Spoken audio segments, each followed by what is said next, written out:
हथीन में फरीदाबाद लोकसभा सीट से कांग्रेस प्रत्याशी महेंद्र प्रताप के समर्थन में हुए कार्यकर्ता सम्मेलन में भीषण गर्मी के बावजूद भीड़ उमड़कर पहुंची। हथीन विधानसभा क्षेत्र में सक्रिय कांग्रेस नेता चौधरी इसराइल मोहम्मद द्वारा आयोजित सम्मेलन में पार्टी के प्रदेशाध्यक्ष उद्यभान ने पार्टी उम्मीदवार महेंद्र प्रताप के लिए पगड़ी की सौगंध खिलाकर वोटों की अपील की।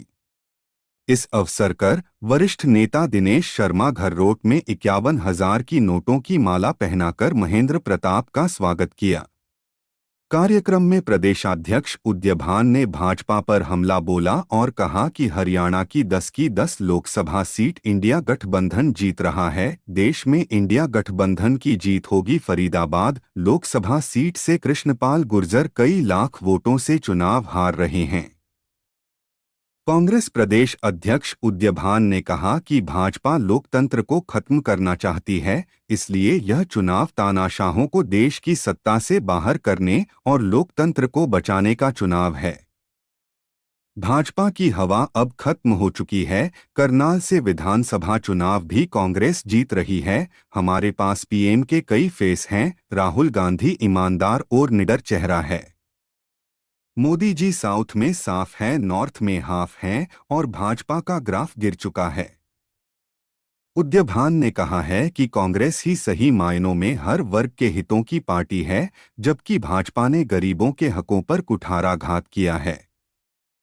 भाजपा ने फरीदाबाद को विकास के मामले में पीछे धकेल दिया है। जो फरीदाबाद कांग्रेस राज में विश्व के मानचित्र पर औद्योगिक रूप से चमकता था, आज यहां से उद्योग पलायन हो रहे हैं, बेरोजगारी बढ़ रही है, लेकिन भाजपाई कागजों में विकास की बात करके लोगों को गुमराह कर रहे हैं। लेकिन अब जनता भाजपाइयों के झूठे प्रलोभनों में कतई आने वाली नहीं है। वहीं फरीदाबाद लोकसभा प्रत्याशी महेंद्र प्रताप ने भाजपा सरकार पर कटाक्ष करते हुए कहा कि पिछले 10 साल में भाजपा ने लोगों को महंगाई और भ्रष्टाचार की सौगात दी है। आज बेरोजगारी चरम सीमा पर है और लोगों के समक्ष 2 जून की रोटी की समस्या पैदा हो गई है। उन्होंने फरीदाबाद का जिक्र करते हुए कहा कि यह जिला विकास पटरी से पूरी तरह से उतर गया है, क्योंकि फरीदाबाद का सही विकास कांग्रेस की ही देन है। भाजपा ने तो केवल लोगों को बेवकूफ बनाने का काम किया है। फरीदाबाद शहर में मेट्रो कांग्रेस लेकर आई और कांग्रेस ने ही बल्लभगढ़ तक मेट्रो का विस्तार किया। मेडिकल कॉलेज कांग्रेस सरकार की देन है। यूनिवर्सिटी, आईएमटी सहित मास्टर प्लान के तहत कराए गए विकास कार्य केवल कांग्रेस की देन है और इसी विकास की बदौलत वह जनता के बीच समर्थन मांगने जा रहे हैं और उन्हें विश्वास है कि जनता उन्हें भारी मतों से विजयी बनाकर संसद भेजेगी और भाजपा का अहंकार तोड़ेगी। इस देश में जिस तरह से लोकतांत्रिक व्यवस्था को, संविधान को खत्म करने का जो सपना पाल रहे थे, उनको आप चेहरे को बेनकाब करना है और आने वाली 25 मई को एक एक वोट, ये हम सबकी इज्जत की और आपके द्वारा बांधी गई इस पगड़ी की कसम है आप सबको कि आप किसी भी तरह की वोट में कोई चूक नहीं हो जाए। ये हमारी चौधरी इसराइल की सबके मान सम्मान इज्जत की बात है। एक एक वोट 25 मई को चौधरी महेंद्र प्रताप को दें। और एक और मैं आगाह करना चाह रहा हूं, इस बात को जरूर गांठ बांध लें। गर्मी को टाइम है, कहीं भीतर कहीं मकान में ही पंखा की हवा में, कूलर की हवा में सोते रहे, कोई चूक नहीं जाना। हमें रिजल्ट चाहिए, यहाँ से 90% वोट पड़नी चाहिए। इस बात को ध्यान रखें और सब जो है अपने घरों में कैसे भी किसी तरह से भी निकालें। कोई वोटर बाहर है तो उसको भी बुला लें और 25 मई को एक एक वोट महेंद्र प्रताप को देकर के जिताएं। आप सबका बहुत बहुत धन्यवाद। महेंद्र साहब, आज यहाँ पर रैली भी की है और कार्यालय का उद्घाटन किया, किस तरह का माहौल बन रहा है आपके लिए? आप हर विधानसभा में जा रहे हैं, किस तरह का माहौल है? माहौल जो बीजेपी की सत्ता है इसका परिवर्तन हो रहा है। ये जा रहे हैं और कांग्रेस आ रही है और गठबंधन सरकार आ रही है। किस तरह के मुद्दे जिसको लेकर आप चुनाव लड़ रहे हैं? मुद्दे तो भाई तुम्हारे सामने हैं। भ्रष्टाचार मुद्दा है, महंगाई मुद्दा है और क्या नाम है तुम्हारा डेवलपमेंट मुद्दा है, बेरोजगारी मुद्दा है। मुद्दे ही मुद्दे यार। सबसे बड़ा मुद्दा देश के सामने लोकतंत्र और संविधान के लिए एक चुनौती है।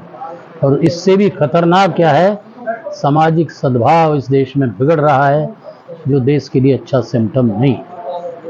कृष्णपाल जी बार बार ये कह रहे हैं कि हमारे पास मोदी का चेहरा है, जिसको लेकर वो वोट मांग रहे हैं। अरे भैया, एक विपक्षी के पास तो चेहरा नहीं है। आप इसको सवाल करे करो कि रे तुम पे मोदी, तुम पे खुद क्या है तुम्हारा चेहरा?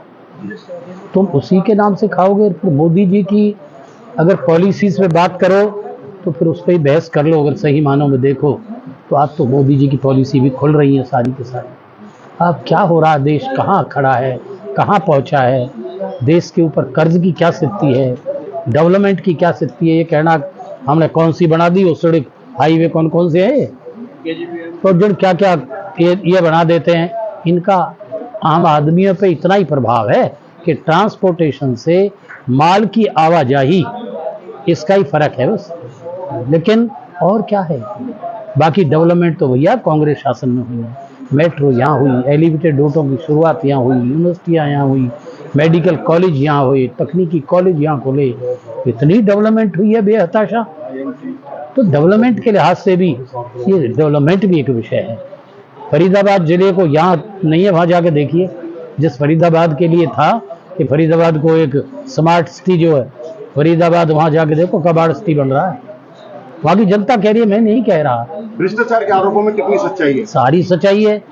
अरे ऐसा कभी सुना है तुमने करप्शन का कि 200 करोड़ रुपए के केस दर्ज हुए हैं, फील्ड में काम नहीं, फाइल बनकर तैयार होगी, पेमेंट भी हो गई और फिर फाइल भी जड़ गई।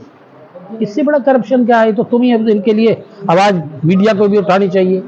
मीडिया हमारी नाक में तो उंगली देती है और आप अपने सिर को सेफ रखती है। नहीं, तुम्हारे भी धर्म है। वो बार बार आप प्रजातंत्र के चौथे संबंध हैं। वो कहते हैं कि रिकॉर्ड कर लो, जीत मेरी होगी। इसके लिए फिर ये अहंकार है, ये अहंकार है जो ये कहता है वो भयभीत है।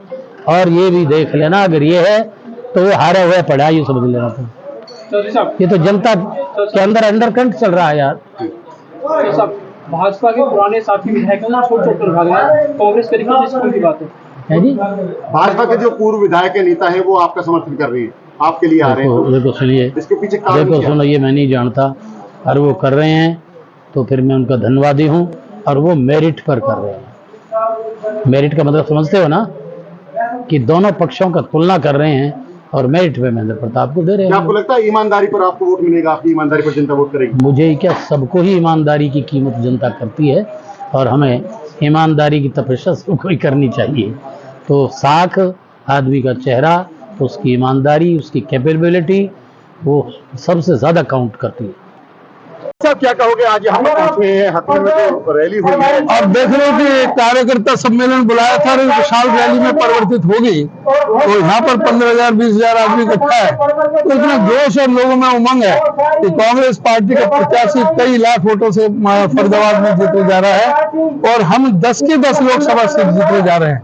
पूरी तरह से जो हवा है वो आंधी का रूप ले चुकी है और जो विधानसभा का उपचुनाव है करनाल का, वो भी हम कांग्रेस पार्टी जीतेगी। आप हर लोकसभा सीट पर जा रही हैं, नॉमिनेशन भी करा रही हैं। आज तो वाले पहले कहते थे 10 सीटें में, अब क्या असर है इसका? इस तरह से माहौल बदल, पूरा माहौल बदल गया सभी जगह। मैंने सभी जगह गया हूँ, सारे लोकसभा में गया हूँ 10 के 10 में, और लोगों में पूरा माहौल बदला हुआ है और पूरी तरह से कांग्रेस के पक्ष में आंधी चल रही है।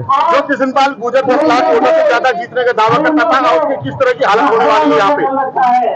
10 लाख वोटों से जीतने वाले को जब 2019 में पूरा राष्ट्रवाद की और सारा पुलवामा का बालाकोट का था, जब भी उसको 10 लाख वोट नहीं मिली, जब भी 9 लाख वोट मिली थी, जब भी 9 लाख वोट मिली थी, 10 लाख वोट के लिए उसको 15-16 लाख चाहिए वोट, लेकिन वोट तो आगे सारी 5 लाख आ रही हैं। वो ये कह रहे हैं हमारे पास पीएम का चेहरा है, मोदी का चेहरा है, हमारे पास तो पीएम के चेहरों की भरमार है। क्या राहुल गांधी जो इतना ईमानदार और बिल्कुल निडर जो नेता है, और जिसने हर चीज पर जो हर मामले को उठाया है सारे देश की राजनीति में, उससे बेहतर तो कोई चेहरा हो ही नहीं सकता। मोदी जी का पूरी तरह से साउथ में साफ है, नॉर्थ में हाफ है और बीजेपी का गिर चुका ग्राफ है। साइड में जो आप देख रहे हैं YouTube channel, Facebook page, Instagram और एक्स हैंडल यानी कि ट्विटर हैंडल, पूर्ण नाम है। इसको आप लाइक करें, फॉलो करें, कमेंट बॉक्स में जाके प्रतिक्रिया दें। इस लिंक को ज़्यादा से ज़्यादा शेयर भी कर दें। धन्यवाद। जय हिंद, जय भारत।